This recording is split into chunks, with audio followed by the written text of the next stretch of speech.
Entonces, primero, definir lo que es falla cardíaca. Es un síndrome clínico que está caracterizado por síntomas típicos, que puede ir acompañado por unos signos también, y que está causado por una anomalía cardíaca estructural o funcional que van a conllevar una reducción del gasto cardíaco o una elevación de las presiones intracardíacas en reposo o estrés del paciente. Desde el punto de vista de epidemiología, esta es una entidad que afecta al 1 al 2% de la población adulta de los países desarrollados.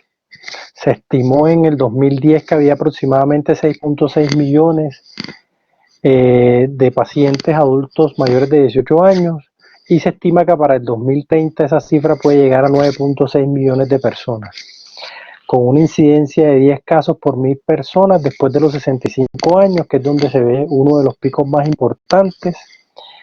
Y se ve que de esos pacientes con falla cardíaca, un 75% también tienen asociado hipertensión arterial. Si miramos a los 40 años, el riesgo de falla cardíaca es de 1,5. A los 80 años, ese riesgo, digamos que ya está casi a la par. Sin embargo, el riesgo de desarrollar falla cardíaca nueva a los 80 años es solo del 20%. Y esto representa unos costos bastante significativos en lo que tiene que ver con tratamiento e intervenciones para tratar de llevar al paciente a un control óptimo de sus síntomas. Entonces, tenemos dos escenarios. Un escenario que se llama falla cardíaca con fracción de eyección disminuida y otro escenario que se llama falla cardíaca con fracción de eyección preservada. Y hay un tercer escenario que queda en el medio entre los dos. Más adelante vamos a mirar eso bien. Pues les quise traer esto desde el punto de vista de epidemiología porque hay un grupo de pacientes que pueden o tienen más chance de hacer falla cardíaca con fracción de eyección preservada. Eso quiere decir que por tener estas condiciones nos toca hacer una búsqueda más activa de falla cardíaca en esos pacientes, especialmente mayores de 65 años. Las mujeres mayores de 65 años, pacientes hipertensos, como dijimos por la gran asociación que hay entre hipertensión y falla cardíaca con fracción de eyección preservada, los pacientes obesos, los pacientes con EPOC, los pacientes con enfermedad renal crónica, anémicos con anemia crónica, la fibrilación auricular, y los pacientes que tienen diabetes y enfermedad coronaria, que aunque estos pacientes sean con fracción de eyección preservada, se manejan y se debe intervenir en una forma muy similar a aquellos pacientes que tienen fracción de eyección reducida, porque el porcentaje de pacientes que vamos a encontrar va a ser muy alto y es muy significativo también. Siempre que hablamos de falla cardíaca, pues sabemos que el corazón fracasa como bomba. El corazón es una bomba que tiene dos funciones importantes, o dos momentos importantes, que son la sístole y la diástole. La sístole, como sabemos, tiene 3 fases. La diástole, dependiendo de dónde obtengan la literatura, pueden encontrar 3 o 4 fases incluso de la diástole, pero estas son 2 fases que las dos son muy activas. Antes se pensaba que la diástole era una fase pasiva, solo de relajación, pero se sabe que en la diástole el gasto energético y el trabajo que involucra el músculo cardíaco como tal es muy significativo también.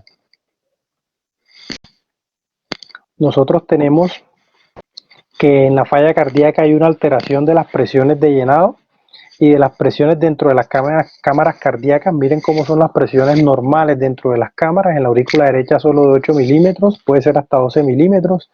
En la aurícula izquierda 10 milímetros, en el ventrículo derecho 25 milímetros y en el ventrículo izquierdo 120 milímetros de mercurio. Sin embargo, en la falla cardíaca estas presiones se alteran y la mayoría de las veces van a estar aumentadas. Para nosotros poder estimar el gasto cardíaco, siempre debemos tener en cuenta la frecuencia cardíaca y el volumen sistólico o volumen minuto, que es la cantidad de sangre que vamos a ver proyectada en el primer minuto. Entonces, todo lo que nos modifique la frecuencia cardíaca o el volumen sistólico nos va a conllevar a un cambio en el gasto cardíaco. Dentro de variables que nos pueden modificar el volumen sistólico, pues vamos a tener la precarga, la contractibilidad y la poscarga. En la precarga, ya sabemos que aquí vamos a tener muy en cuenta la ley de Frank-Starling. Lo que vamos a tener como determinantes de la precarga van a estar el retorno venoso, el volumen circulante, el tono venoso periférico, la distensibilidad ventricular y la patada auricular o la contribución auricular al llenado ventricular. Lo otro es cómo está la función de las válvulas auriculoventriculares. Estos son los principales determinantes de la precarga que vamos a tener. Como determinante de la poscarga, que como sabemos aquí vamos a tener más en cuenta la ley de la Place, aquí vamos a tener el volumen sanguíneo arterial, la elasticidad del árbol arterial, la función de las válvulas semilunares, la resistencia vascular periférica, la tensión de la pared ventricular como principales determinantes de la poscarga. Y de la contractilidad, los determinantes más importantes son la frecuencia cardíaca, cómo está la concentración de calcio intramiocárdico, si el miocardio está normal o está con alteraciones. También vamos a tener en cuenta el mecanismo de Frank-Starling y cómo está la estimulación adrenérgica cardíaca de nuestros pacientes. La ley de Frank-Starling, como dijimos, va a determinar la precarga. La precarga es la máxima presión intraventricular que nos va a determinar cuál va a ser la longitud o cuál es la longitud de la sarcómera en reposo inmediatamente antes de que se dé la contracción auricular. Es decir, tiene que ver con el volumen diastólico final que nosotros vamos a tener. Y la poscarga es la fuerza por unidad de área sectorial que se va a oponer a la fuerza de contracción ventricular durante la sístole. Es decir, está por la presión de la aorta. Y pues ya dijimos que pues dependía de la ley de Laplace. En la contractilidad lo que más vamos a ver es cómo está la velocidad de acortamiento, es decir, cómo es la magnitud y la velocidad de acortamiento que tienen las sarcómeras a una determinada precarga y poscarga. Es decir, que la contractilidad también tiene una relación muy estrecha con la precarga y la poscarga. Esto es para recordar algo que es muy importante en diástole. Siempre se necesita que el calcio pase del citoplasma al retículo endoplasmático. Y para eso tiene que pasar por una molécula que es el cerca. En ese cerca, nosotros vamos a tener una proteína dosada que es fosfolambán, que ese fosfolambán se debe fosforilar para que este cerca se abra, es decir, para que esta compuerta se abra y pueda entrar el calcio al interior del retículo endoplasmático. Para que esto se dé, debe haber un gasto energético que hace que se libere un fosfato, que es el que va a fosforilar el fosfolambán, y ese gasto energético es el que nos debe hacer pensar siempre en la diástole como una fase activa y no como una fase pasiva dentro del ciclo cardíaco. A la diástole también involucra mucho gasto energético y cualquier disfunción en este proceso, es decir, supongamos que no se tiene la suficiente energía o hay una disfunción diastólica, los pacientes van a acumular mucho calcio en el citoplasma también. Esto va a conllevar a que haya un fracaso en el acoplamiento de excitación-contracción que deben tener las células musculares.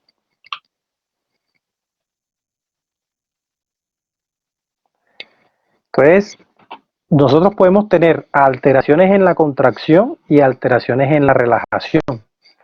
Entonces, si tenemos alteración en la contracción o en la relajación, vamos a tener una disfunción que se puede ver o en la función ventricular. Como sabemos, el ventrículo que tiene el ventrículo que tiene más masa muscular es el ventrículo izquierdo. Entonces, si hay una alteración en la contracción de ese ventrículo izquierdo, eso lo vamos a ver reflejado en una caída de la función sistólica, o sea, de la fracción de eyección de ese ventrículo. Y si tenemos una relajación anormal, aunque nosotros veamos que la función contráctil del ventrículo esté conservada, al estar esa relajación anormal, puede haber más rigidez del ventrículo. Eso también puede conllevar a que haya una falla cardíaca falsamente con la contracción normal. Entonces, es en este escenario donde nosotros vamos a hablar de que puede haber disfunción sistólica o diastólica, y las dos, por lo que expliqué previamente, pueden conllevar a que hay una caída del volumen sistólico, que es el que va a favorecer posteriormente que aparezca la falla cardíaca. Todos estos mecanismos que mencionamos lo que buscan es proteger el corazón de esos cambios que conllevan a la disminución del volumen sistólico. Entonces nosotros podemos tener disfunción sistólica en entidades específicamente, o más que todo, como el infarto de miocardio y la isquemia miocárdica. Si tenemos un infarto, esa zona que se compromete o tiene necrosis, puede conllevar a que se produzca una disfunción sistólica. Pero fíjense todas las patologías que pueden llevar a que, aunque no exista disfunción sistólica, sí exista disfunción diastólica. La hipertensión arterial en sus inicios, la estenosis valvular en sus inicios, la cardiomiopatía dilatada, la insuficiencia valvular, la cardiomiopatía hipertrófica y la cardiomiopatía restrictiva se pueden comportar o pueden conllevar a que haya una falla cardíaca aún teniendo el escenario de difusión diastólica en sus inicios. Es decir, estos pacientes, aún estando en etapas avanzadas donde ya se vencieron todos esos mecanismos compensatorios y se dio una disfunción sistólica, también tienen un componente de disfunción diastólica que está conllevando a que se disminuya el volumen sistólico.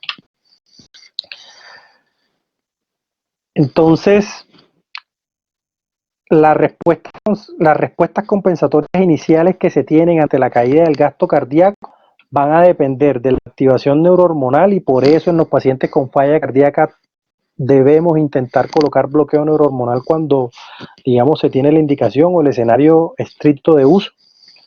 La otra respuesta compensatoria es la ley de Frank-Starling, y la otra respuesta compensatoria es la remodelación ventricular, que inicialmente no va a ser más que simplemente aumentar el grosor de la pared, pero posteriormente, si no se interviene esto, puede conllevar incluso a que empiece a haber dilatación de las cavidades como tal.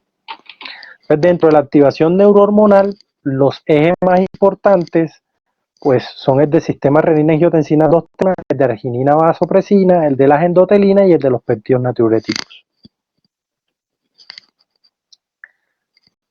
Entonces vamos a mirar cuál es la respuesta compensatoria, cuál es el beneficio que tenemos de la compensación y cuál es el perjuicio. Es decir, cuando esta respuesta compensatoria se mantiene en el tiempo, ya empieza a fracasar, y antes que traer un beneficio, lo que va a traer es un perjuicio en la compensación.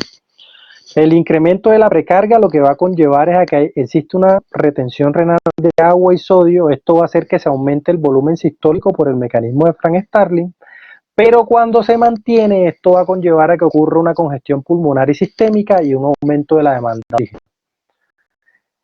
El incremento de la poscarga lo que va a conllevar a que existe una vasoconstricción más sostenida, que eso nos va a conllevar a tener un mantenimiento de la presión arterial y una redistribución del flujo sanguíneo, pero cuando se mantiene en una forma sostenida también puede hacer que exista una disminución del volumen sistólico, un aumento de la respuesta compensatoria y un aumento de la demanda de oxígeno, que también van a favorecer más en que aparezca la falla cardíaca. La otra respuesta compensatoria es la taquicardia, el incremento de la contractilidad, que en su inicio lo que hace en forma beneficiosa es mantener el gasto cardíaco aumentando el volumen sistólico. Sin embargo, cuando esto se mantiene, va a ser un aumento de la demanda de oxígeno, un acortamiento del tiempo de llenado diastólico y por ende del flujo coronario, una regulación a la baja de los receptores beta 1 y un incremento de la muerte de los cardiomiocitos por apoptosis, con lo que al final pues va también a llevar a que el paciente presente injuria miocárdica. Esta injuria miocárdica va a hacer que se activen unas respuestas compensatorias en una forma crónica, y esas respuestas compensatorias, especialmente la hipertrofia de los cardiomiocitos, la muerte de los cardiomiocitos, las alteraciones de la matriz extracelular y los cambios en la síntesis proteica, son los que van a conllevar a que ocurra una remodelación ventricular. Y esta remodelación ventricular es la que va a conllevar, cuando se mantiene, a que ocurra difusión sistólica o diastólica en una forma progresiva. Pues ya hablando desde el punto de vista diagnóstico, siempre que nosotros tenemos una sospecha de falla cardíaca, debemos basarnos en la historia clínica y el examen físico como en todas las patologías. Y si, digamos, con base en lo que encontramos en la historia clínica o en el examen físico lo pensamos, pues tenemos que mirar qué batería de estudios o de exámenes hacemos a nuestros pacientes para establecer si tiene la enfermedad cardíaca o no. Esto ya lo habíamos mencionado.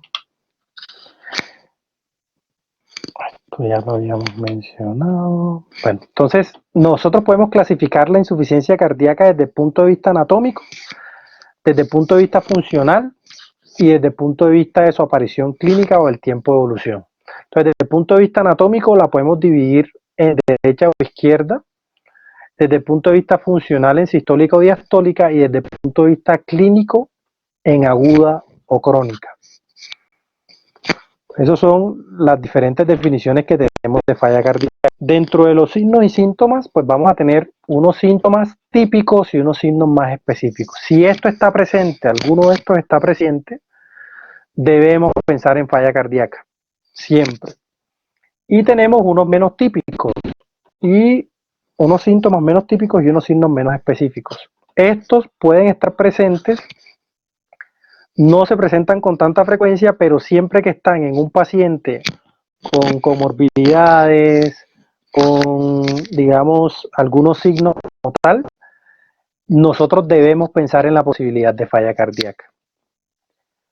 Clásicamente se utilizaban los criterios de Framingham y se utilizaban los criterios mayores y los criterios menores, pero para hacer el diagnóstico de falla cardíaca con los criterios de Framingham necesitábamos al menos 2 criterios mayores o un criterio mayor y 2 menores. Ustedes pueden seguir utilizando los criterios de Framingham, siendo validez, sin embargo, los síntomas típicos y los signos más específicos son muy sugestivos de falla cardíaca y siempre que están presentes debemos pensarlo en nuestros pacientes.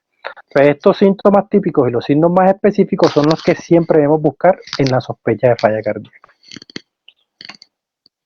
Dentro de esto, ¿qué es importante? Por ejemplo, la evaluación del reflujo hepatoyugular. Ese reflujo hepatoyugular se debe hacer en la misma forma como se evalúa la ingurgitación yugular, es decir, con el paciente acostado a 45 grados, haciendo una presión sostenida en el hipocondrio derecho y evaluando si hay reflujo o no de la yugular luego de presionar al menos durante unos 5 segundos sobre el hipocondrio derecho. Si eso es positivo, es un signo específico y nos hace pensar en la posibilidad de la falla cardíaca. Al igual que cuando se ve la ingurgitación yugular. Si ustedes ven la ingurgitación yugular, eso es casi que seguro que tiene una disfunción cardíaca. Y ese compromiso cardíaco, pues, digamos, está debiéndose o está favoreciéndose porque están aumentadas las presiones de llenado del corazón. Fíjense en este otro. Aquí dice edema periférico, tobillo, sacro, escroto. Ustedes pueden tener edema periférico, pero si tienen edema periférico y no tienen reflujo hepatoyugular o presión venosa yugular elevada, este edema periférico pueden decir que no es por falla cardíaca. Es decir, que aunque tengan el edema periférico tiene que estar relacionado con reflujo hepatoyugular o con presión venosa yugular elevada para ustedes decir que es por falla cardíaca que está presentando ese edema en miembros inferiores del paciente, por ejemplo. La presencia de un tercer sonido cardíaco, de un ritmo galopante, puede ser tercer o cuarto ruido, también puede indicar la presencia de falla cardíaca. Especialmente el tercer ruido cardíaco. Si ustedes encuentran un galope por tercer ruido, eso casi que es confirmatorio de que la fracción de eyección está disminuida y que está por debajo del 40%. Entonces, con ser sonido cardíaco, encontrándolo ustedes no solamente pueden decir que el paciente tiene falla cardíaca, sino que la fracción de eyección está comprometida.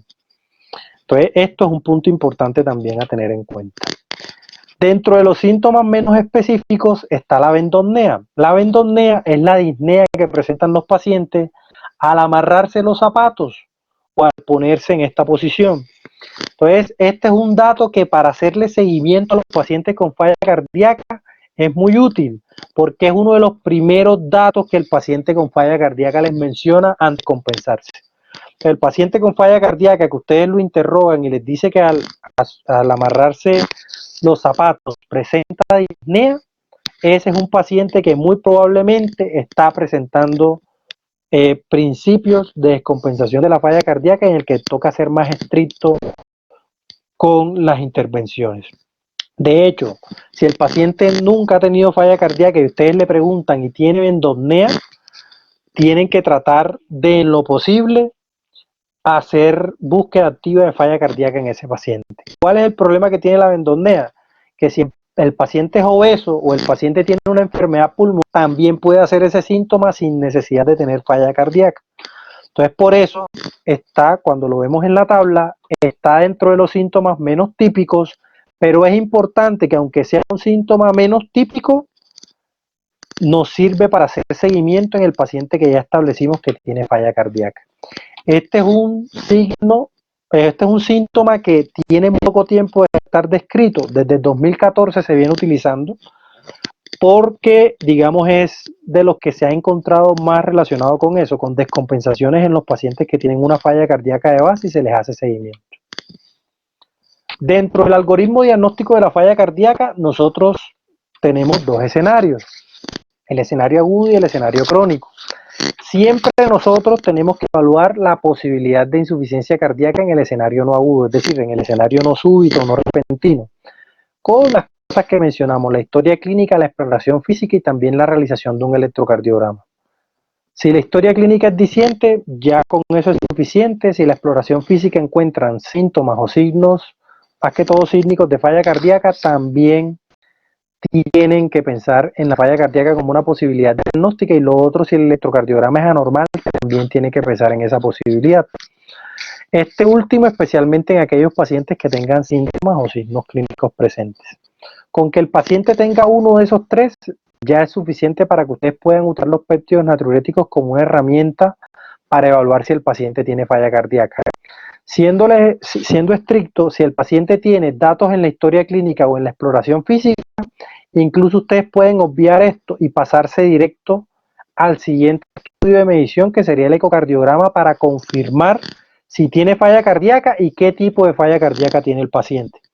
Pero si solo son cambios en el electrocardiograma o el paciente tiene síntomas menos típicos o signos no tan específicos, ustedes pueden utilizar los péptidos natriuréticos como una herramienta para confirmar su sospecha de falla cardíaca y ahí sí pasar al ecocardiograma. Si los péptidos natriuréticos, el NT-proBNP es mayor o igual a 125 y el BNP es mayor o igual a 35, ustedes pueden pensar en falla cardíaca y se van directo al ecocardiograma. Pero si no, si estos péptidos no salen así, ustedes van a pensar que la falla cardíaca es improbable y se debe considerar otro diagnóstico de los síntomas presentes del paciente o de los hallazgos que tiene.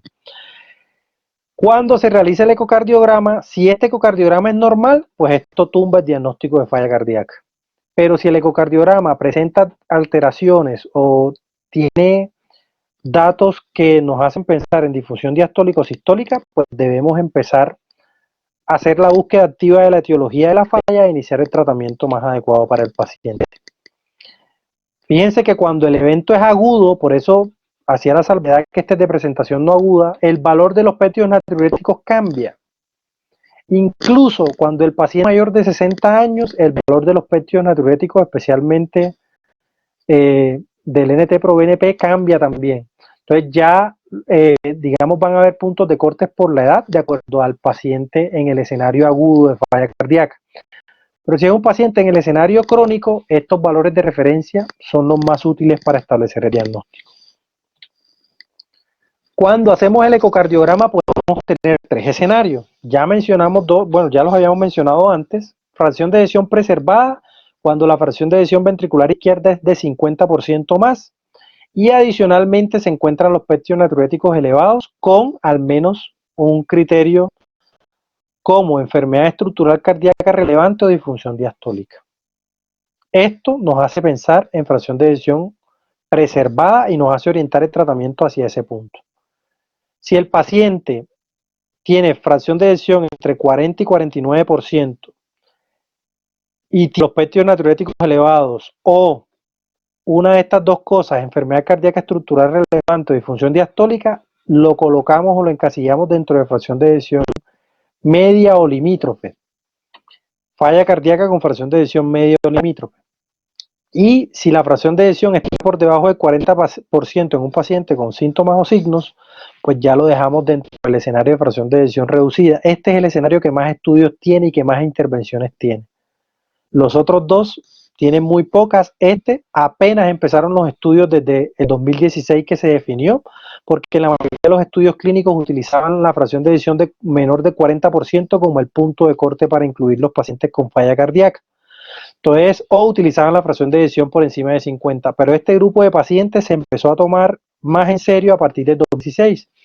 Es por eso que todavía no hay intervenciones fuertes o recomendaciones fuertes en este grupo de pacientes.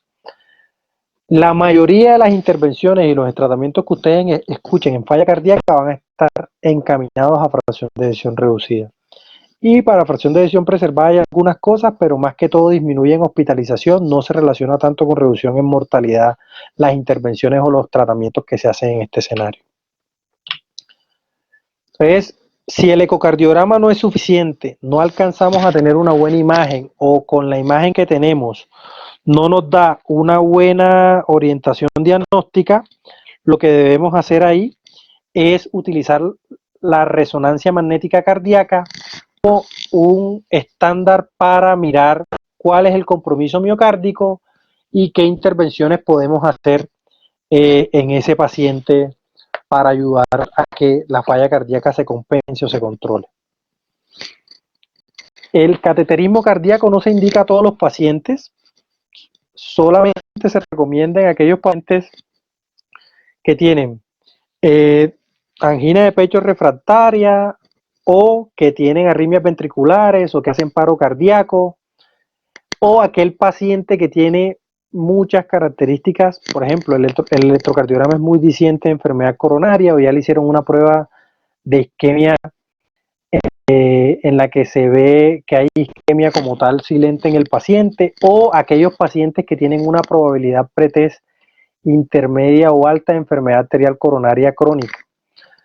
¿Cómo sabemos esto? Antes se utilizaba, el doctor Diamond sacó una escala que tenía en cuenta la edad del paciente, el sexo del paciente y la presencia o no de angina, y catalogaban los pacientes como de riesgo alto, medio o bajo. Esa escala de Diamond se modificó hace 2 años cuando salió, bueno, el año pasado, más que todo cuando la guía de síndrome coronario crónico, y esas probabilidades pretest, aunque son más bajas ahora que antes un paciente mayor de 60 años con angina típica y hombre tiene una probabilidad pretest alta por encima del 85% y tocaba llevarlo a cateterismo. Esas probabilidades pretest en la nueva clasificación se bajaron, pero siguen dividiendo los grupos en alto, intermedio y bajo. El cateterismo en los pacientes con falla cardíaca se recomienda utilizar en los pacientes que tienen riesgo intermedio o alto en esa probabilidad pretest. En los que tienen probabilidad pretest baja, se recomienda primero pensar en pruebas no invasivas para tratar de mirar si sí se benefician del cateterismo o no.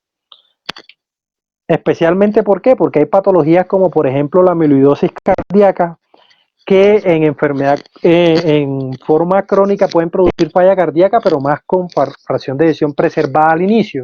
Entonces, en ese escenario, si el paciente no tiene ningún signo o síntoma que sugiera enfermedad coronaria, pero sí tiene un aumento del grosor del septum interventricular o del músculo cardíaco como tal en el ventrículo izquierdo, debemos pensar más en esas patologías infiltrativas que en otra cosa, y muy probablemente esos pacientes se benefician de pruebas diferentes al cateterismo cardíaco dentro de su abordaje inicial. Los pacientes que se encuentran una disfunción sistólica del ventrículo izquierdo diastólica, se recomienda hacer una prueba de control, especialmente en aquellos que tienen compromiso, digamos, moderado a severo de disfunción sistólica, es decir, aquellos pacientes que están por debajo del 40%. Sobre todo si los pacientes presentan un agravamiento de los síntomas o aquellos pacientes a los que se le puso tratamiento óptimo durante 3 meses y aún a los 3 meses, digamos, siguen presentando síntomas o queremos ver si se benefician de un dispositivo de estimulación como un cardiodesfibrilador o un resincronizador.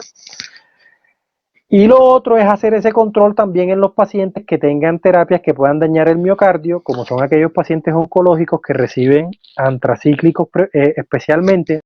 En estos pacientes también se recomienda hacer un control rutinario de la imagen para mirar si tiene o no alteración. que pueda conllevar o decirnos que hay un riesgo incluso de falla cardíaca. La medición que más nos dice eso en el ecocardiograma es una medición que se llama strain. La medición del strain en el ecocardiograma nos puede indicar qué pacientes, digamos, debemos estar más atentos en que se puede dañar el miocardio con intervenciones quimioterapéuticas en ellos. Entonces, la medición del strain se recomienda en esos pacientes que van a ser sometidos a quimioterapia, incluso desde antes de iniciarla, para poder predecir si tienen riesgo de desarrollar falla cardíaca.